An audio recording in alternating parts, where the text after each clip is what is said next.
Check, 1, 2. Aminin mo na tabo ang mic mo sa banyo. May imaginary caller ka sa kwarto. At feeling mo DJ ka habang nagmamaneho dahil may sarili kang playlist. Congrats! Pasok ka na sa ilang requirements. Energy FM is looking for a DJ. Yung marunong makipagkwentuhan, hindi kinakabahan sa harap ng mic at nakakatawa ang tawa. Kung ikaw yan, punta ka na dito. Tapos gawa ka ng demo. Mula Lunes hanggang Biyernes, 10 a.m. to 5 p.m. Oh, bitawan mo ng tabo mo. Huwag mo sabihin radyo. Huwag mo sabihin radyo. Sabihin mo. Sabihin mo. Energy. Energy. Cheers, miss! Gabaglita! With Tita Cora and Kapitana Sisa. We are number 106.7 Energy FM. Panggawag mong sabihin radyo, sabihin mo energy. Ang oras sa buong kapuluan, 21 minutes past the hour of 10. 10:22 na. Kaka 10:22 na, Pangga. Abay, nakahiga ka pa? Bangon-bangon na.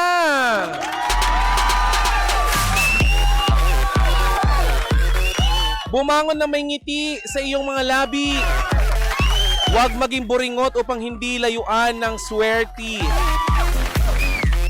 Alam mo, minsan ang swerte natin sa buhay, paminsan-minsan lang dumarating. Kaya kung may chance tayo to grab that opportunity, ay syempre, dapat i-grab ng i-grab. Diba? O wala tayong sinasabi mga brand, ha? Anyway mga Pangga, ang Energy FM ay naghahanap po ng radio DJ. Kung naririnig mo yung aming mga plug dito sa Energy FM, ay syempre, kung pasok ka naman sa criteria natin, bakit naman hindi? Join us! Ipakita na ang iyong galing at wit, sabi nga ni Papa Justin, di ba? Kong hewa chay. Tama ba? Kong hepachoy yung ano yung sinasabi ng ibang ng ibang Pilipino. Pero Happy Chinese New Year po in 2 days. Kasi hindi pa naman ngayon, di ba? Grabe kayo, sobrang advance yung mag-isip. Mga Pangga, ito ang programang 20% lang ang chikahan pero 80% ang dogshowhan. Ito ang Baklita sa Woo! Sa ngalan ng aking partner na si Kapitana Sisa ay magkakasama pa tayo ng more than 30 minutes. Oo kasi 10:23 AM na. Natapos na yung mahigit 1 oras natin. Grabe sa bilis naman ang oras. At grabe sa bilis ang panahon kasi February 16 na. Parang kailan lang nag-iipon lang tayo ng dosing prutas sa ating lamesa. Inihahanda natin yung ating prosperity bowl. Ngayon, eto na naman tayo. Chinese New Year na naman.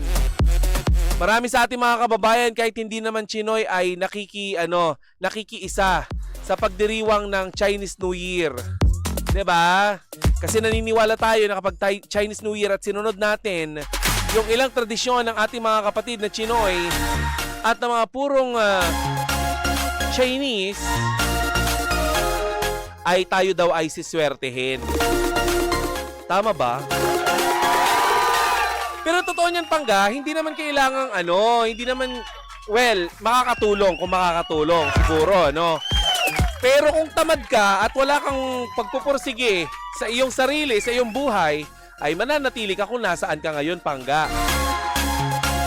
Ika nga ng mga matatanda, hindi mo kasalanang ipinanganak kang mahirap pero kasalanan mo pag namatay kang mahirap. Dahil hindi ka nagpursige sa buhay. Pero in defense naman dun sa ating mga kababayan na hindi naman talaga sinaswerte masyado, may mga tao po talagang kahit anong gawin nilang pagsusumikap, hindi sila lapit-lapitan ng swerte. Kakalabas pa lang nila ng bahay, kahit maaraw, biglang uulan. Diba? Ang luwag ng buong araw para umulan, tapos paglabas mo, ayan, umaambon kahit maaraw. Biglang nag-decide yung mga tikbalang na magpakasal. Kung kailan ka lalabas. Ganun ka kamalas. So yun.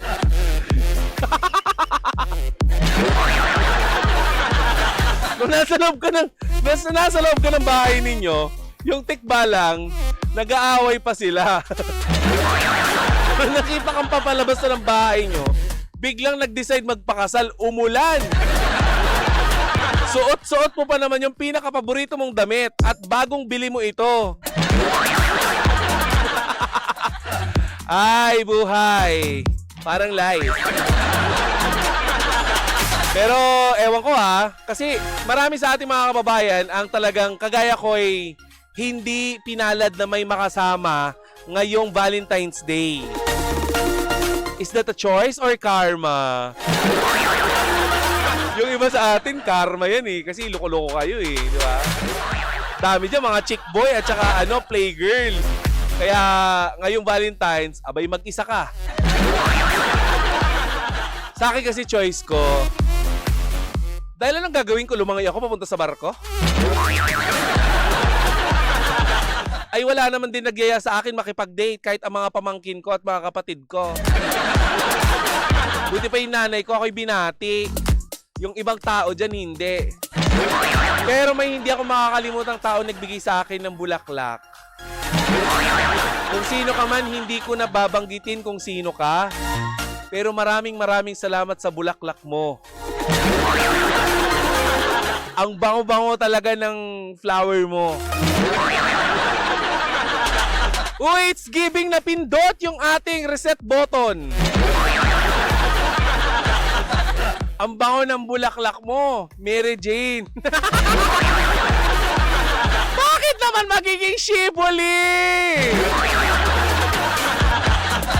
Ay nako, buhay. Puro tayo buntong hininga.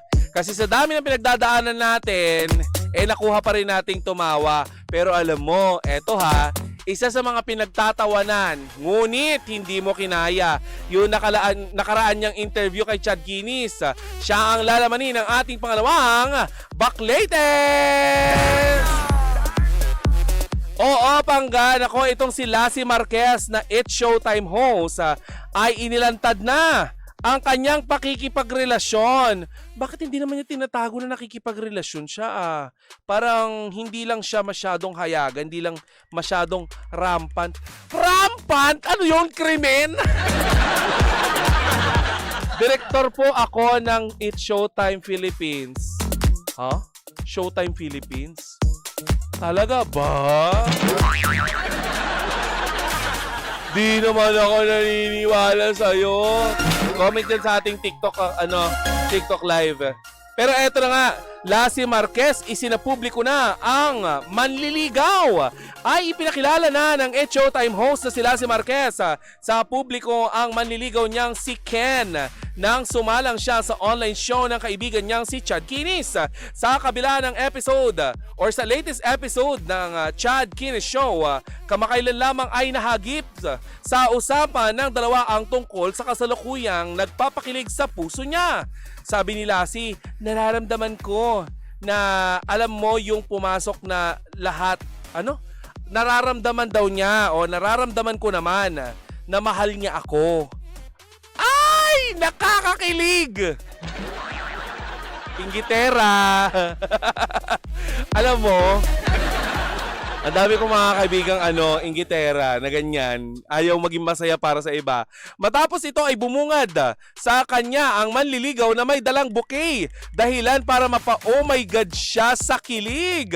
Hindi naman maiwasang tanungin ni Chad Guinness para tiyakin kung totoo nga ba ang intensyon or puro nga ba ang intensyon sa kanya or sa kanyang kaibigan. Sabi nga ni Chad Guinness, kaya mo bang mahalin si Lassie? Parang mali yung... Parang mali yung tanong. Parang masisikmura mo ba yung... Uy, hindi naman ganun. Grabe naman. Sagot naman ni Ken, opo. Kaya nga po ako nandito. Dahil dito, napuno ng sigawan at tilian ng buong studio. Sa ngayon ay hinihintay na lamang umano ni Ken na sagutin siya ni Lassie. At pinasalamatan naman ni Lassie ito sa huli. Uy, pero hindi ko makakalimutan yun. Yung sinabi niya na kaya niyang gawin lahat para dito. Ang haba ng buhok ni Lassie. Ate Lassie, grabe ka. Okay, syempre hindi mawawala mga basher. Pasok mga basher. Hindi kayo mawawala. Syempre, kailangan may puwang kayo sa mundo, di ba? Mga monyo kayo, Habang yung tao nagpapakasaya, kayo naman, ano kayo, Sabi ng mga basher, magkano? Uy, hindi ganun yun. Hindi lahat nakukuha sa pera. Meron akong kakilalang straight na lalaki na hindi mo kayang tapatan ng pera yung kanyang dignidad, yung kanyang pag-ibig.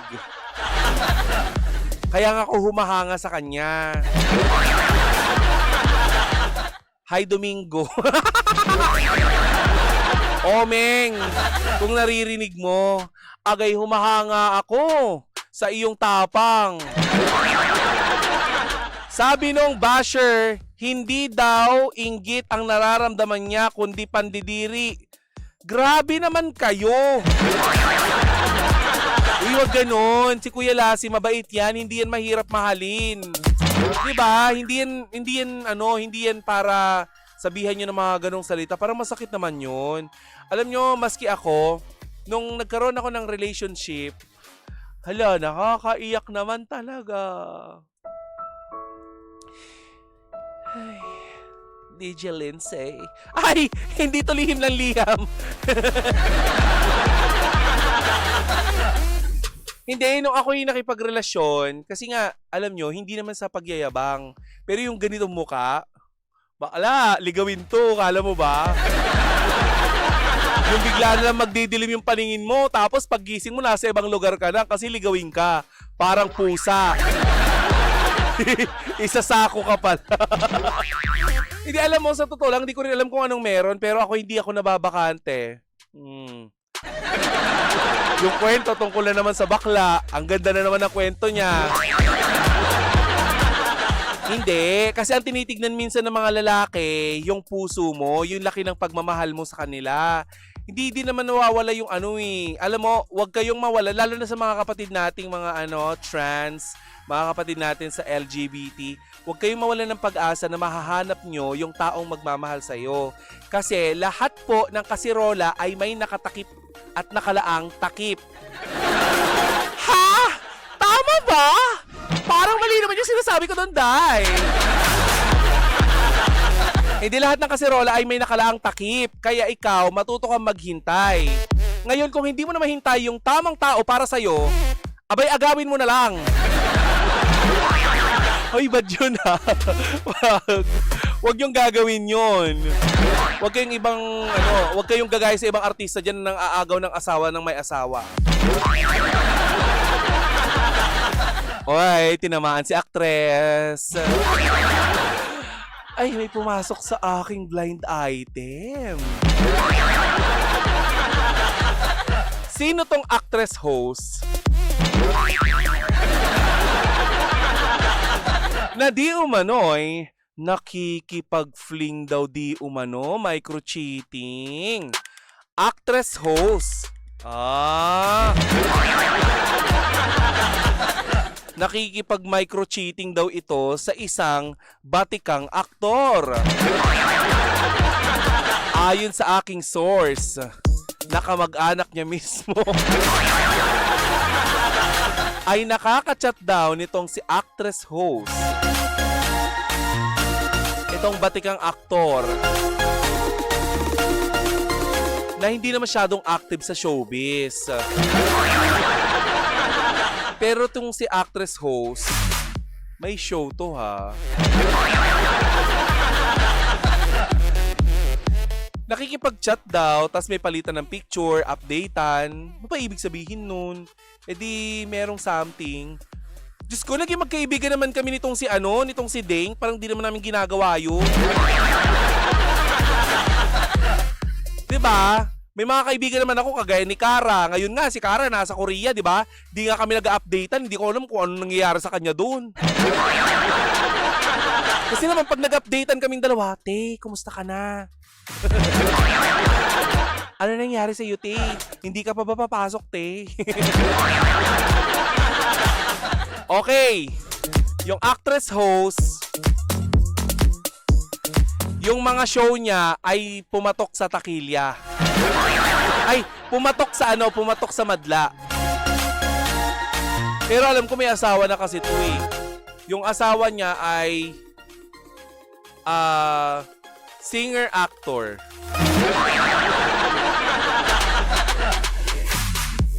Senior actor. Pero pagbigay ng clue, parang any moment mahuhulaan. Pero maganda to si actress. I love her so much. Pero balik tayo kay Kuya Lassie. Alam nyo mga bakla, tigilan nyo yung kakalait ng tao at ng kapwa nyo, lalo na kapag nagmamahal. Nagpunta ako sa isang restaurant nitong nakaraang Valentine's Day kasi nag-date kami ng mga girls ko, mga kaibigan ko. Hello kay Ate Love, kay Jana, kay Jeline, kay Chachi. Ayan, ang aking mga neighbors. Nag-date kami during Valentine's Day.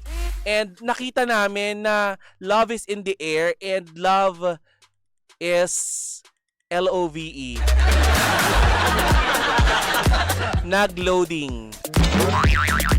Ay nako, doon mo makikita na kapag Valentine's Day, no judgment. May nakita ako na mas matanda si nanay, ang kasama niya ay mas bata, tapos nagkikilitian sila doon sa gilid, na para bang ang sarap pakawalan ng aso at ipahabol na lang talaga kayo! Inggit ang nararamdaman ko! Walang magiging masaya sa Valentine's Day! Hindi. Ang pinakamasarap talaga sa lahat ay yung maging masaya ka para sa iba. Ako masaya ako para kay Kuya Lassie kasi alam ko at nasubaybayan ko ang mga naging tagpo sa kanyang love life.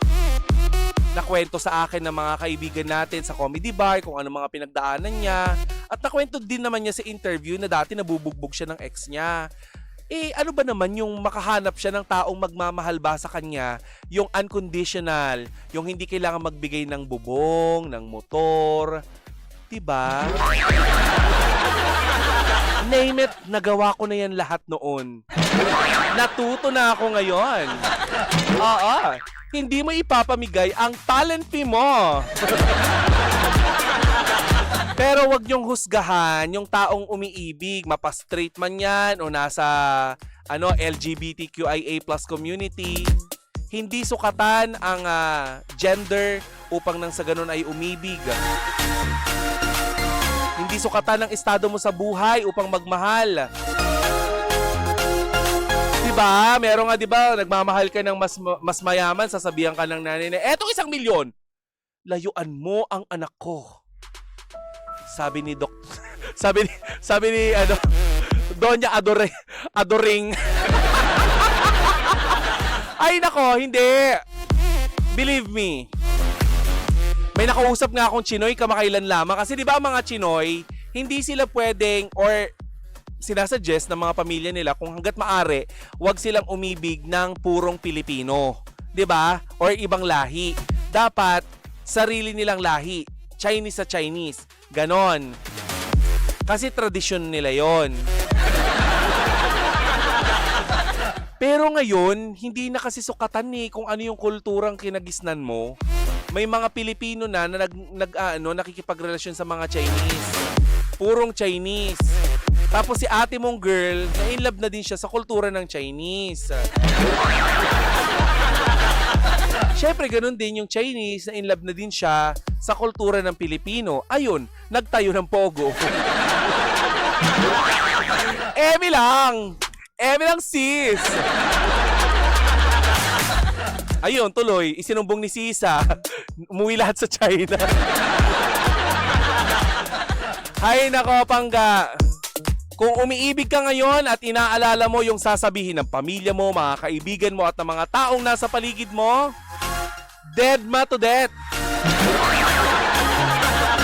Matutong mag-derma. Oy, speaking of derma ha, maraming salamat. Of course, Envy Skin Beauty and Wellness for making me feel so beautiful. I feel like I'm so beautiful. Come back to the young and beautiful you. Sabi ni Angelica Panginiban. Pero yun na nga, Pangga, makinig ka maigi. Huwag mong alalahanin yung sasabihin ng ibang tao. Maiksi ang buhay, matuto kang umibig, at matuto kang ibukas ang sarili mo para ibigin ka din ng taong nakalaan para sa'yo. Kasi baka reklamo ka ng reklamo na wala nagmamahal sa'yo. Nandyan lang pala sa paligid mo, ka-talking stage mo, hanggang madaling araw, magkausap kayong dalawa. Ay nako, Domingo. Ay, Domingo. Ay, namataan ko dun sa labas si Sir Jay. Sir Jay, hi, good morning. Magandang umaga, Sir Justin. Ay nako mga Pangga, ang bilis ng oras. Ilang minuto na lamang matatapos na naman ang 2 oras natin ng chikahan. Awitan Bardagulan on air. Sa katangitanging programa sa Energy FM na pinag-uusapan ng buhay. Hindi lang ng buhay mo, pati ng paborito mong artista. Ang programang 20% ang chikahan, 80% ang dugsyuhan. Bago pa lumabas ang puting tilon, akin ang uunahan.